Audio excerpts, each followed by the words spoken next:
தினமும் வீட்டில் கொண்டாந்து கீரை விற்கிற அந்த அம்மா போன வாரம் சாயங்காலமாக வீட்டுக்கு வந்து அவங்க மகனுக்கு கல்யாணம்னு பத்திரிக்கை கொடுத்துட்டு போச்சு.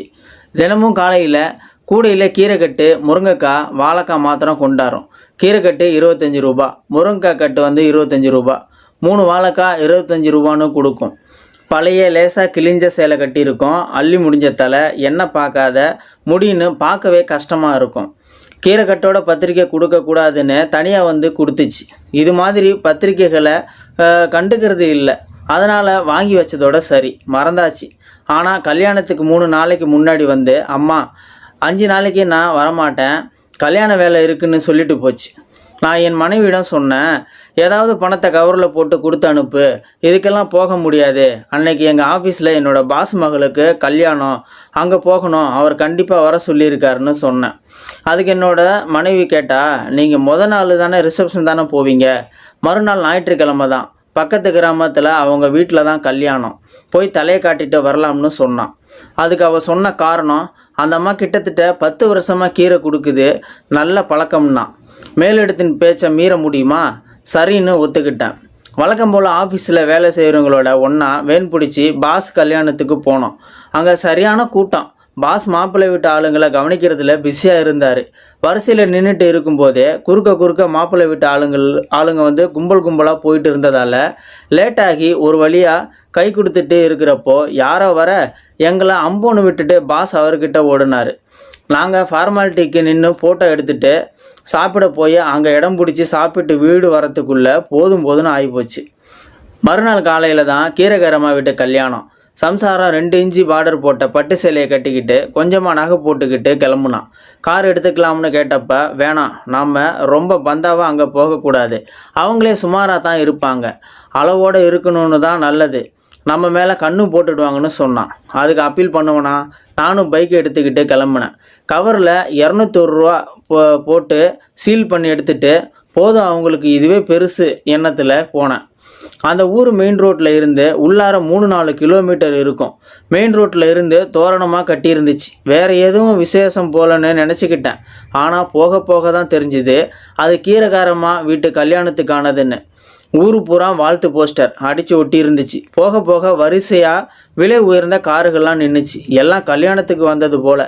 கல்யாணம் நடக்கிற வீடான்னு சொன்னால் அடித்து போடுவாங்க. அவ்வளோ பெரிய பங்களா, தெருவே அடைச்சி பந்தல், எக்கச்சக்கமான கூட்டம், ஒரே பட்டு சேலை பெண்கள். அவங்களோட கம்பேர் பண்ணி பார்த்தா நாங்கள் ரொம்ப சுமார். உள்ளார விடுவாங்களோன்ற மாதிரி எனக்கே கூச்சமாக போச்சு. வெளியே தயக்கத்தோடு நின்னப்ப கீரைக்காரம்மா தற்செயலாக வெளியே வந்துச்சு. எங்களை பார்த்துட்டு நேராக கிட்ட வந்து வாங்க ஐயான்னு கூப்பிட்டு போச்சு. எனக்கு அடையாளமே தெரியல. 1/2 அடி பார்டர் பட்டு சேலை, கழுத்து பூரா நகைகள், பெரிய ஜமீன்தாரம்மா மாதிரி ஜொலிச்சிச்சு.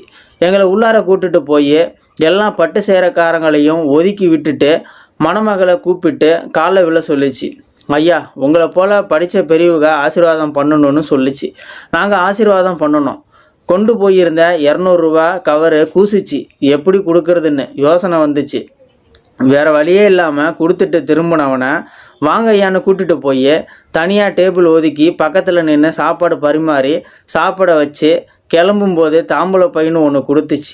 ரொம்ப சந்தோஷமாங்க ஐயா, நீங்கள் வந்ததில்லன்னு சந்தோஷத்தோட வழி அனுப்புச்சு. வீட்டில் வந்து தாம்பூல பையை பிரித்தா அதில் வெள்ளி சிமில்கள் 2 இருந்துச்சு. எனக்கு ஒரு மாதிரி ஆகி போச்சு. இது புரியவே இல்லை. அப்போ தான் அவங்க கொடுத்த கல்யாண பத்திரிக்கையை பிரித்து படித்து அதிர்ந்தே போனேன். அந்த ஊரில் பெரிய விவசாய குடும்பம் அது. மகன் பேருக்கு நேராக எம்எஸ்சி அக்ரிகல்ச்சர்னும் பொண்ணு பேருக்கு நேராகவும் எம்எஸ்சி அக்ரிகல்ச்சர்னும் போட்டிருந்துச்சு. சொந்தக்காரங்க எல்லாம் பெரிய படிப்பு பதவியில் இருக்கிறது தெரிஞ்சுது. அடுத்த வாரம் ஞாயிற்றுக்கிழமை அதே கீரைக்காரம்மா பழையபடி கீரை கூடையோடு வந்துச்சு. என்னால் ஆவலாக அடக்க முடியல. இதை விசாரிக்கணும்னு தோணுச்சு. அவங்கள வீட்டுக்குள்ளே கூப்பிட்டு உட்கார வச்சு மரியாதையோடு விசாரித்தப்போ அந்த அம்மா சொல்லிச்சு, உங்களுக்கு சந்தேகம் வந்தது நியாயம்தான். அந்த ஊரில் விவசாய குடும்பம் நாங்கள். 5 ஏக்கருக்கு கீரை பயிரிட்டு இருக்கோம். மகன் தான் படிச்சுட்டு விவசாயத்துக்கு உதவி பண்ணுறான். அந்த விவசாய கல்லூரியில் தான் வேலை பார்க்குறான். பொண்ணும் அதே கல்லூரியில் தான். அவளுக்கும் விவசாயத்தில் ஆர்வம். அதனால தான் இந்த காதல் திருமணம். முறையாக விவசாயம் செஞ்சு தரகர் இல்லாமல் நாங்களே வியாபாரமும் பண்ணுறோம். காலையில் வேனில் கொண்டாந்து இறக்கி தனித்தனியாக கூடையில் சுமந்து விற்கிறோம். நான் ஆர்வத்தோடு நடந்து விற்கிறதால உடம்பும் நல்லா இருக்குது, லாபம் கிடைக்குதுன்னு சொல்லிச்சு. அந்த அம்மா தோற்றத்தை பற்றி கேட்டேன். ஏன் அங்கே ராணி மாதிரி இருந்த நீங்கள் இங்கே கீரை விற்கிறப்போ இப்படின்னு கேட்டேன். அதுக்கு சிரிச்சுக்கிட்டே சொல்லிச்சு, கீரை விற்கிறப்போ பட்டு சேலையும் நகை நட்டோட வந்தால் நல்லா இருக்குமாங்க ஐயா, யாராவது என்கிட்ட கீரை வாங்குவாங்களான்னு சொன்னிச்சு. அப்போ நாம் சும்மா 40,000 மாத சம்பளம் வாங்குகிற நாம் என்ன அலட்டிக்கிட்டு இருக்கிறோம்னு நினைக்கிறப்ப வெக்கமாக இருந்துச்சு. அந்த விவசாயத்தை கையெடுத்து கும்பிடணும்னு தோணுச்சு. உழுதுண்டு வாழ்வாரே வாழ்வார், மற்றெல்லாம் தொழுதுண்டு பின் செல்பவர் என்ற ஐயன் குரல் தான் நினைவுக்கு வந்துச்சு. அந்த கீரைக்கரமாவை பற்றி நீங்கள் என்ன நினைக்கிறீங்க அப்படின்றத கீழே இருக்கிற கமெண்ட் செக்ஷனில் மறக்காமல் சொல்லுங்கள். வீடியோ பிடிச்சிருந்தா ஒரு லைக் பண்ணிக்கோங்க. இந்த வீடியோ முடிஞ்சளவுக்கு மற்றவங்களுக்கும் ஷேர் பண்ணுங்கள். அப்படியே நம்ம சேனலை சப்ஸ்கிரைப் பண்ணிக்கோங்க. மறக்காமல் பெல் சிம்லையும் கிளிக் பண்ணிக்கோங்க. நன்றி, வணக்கம்.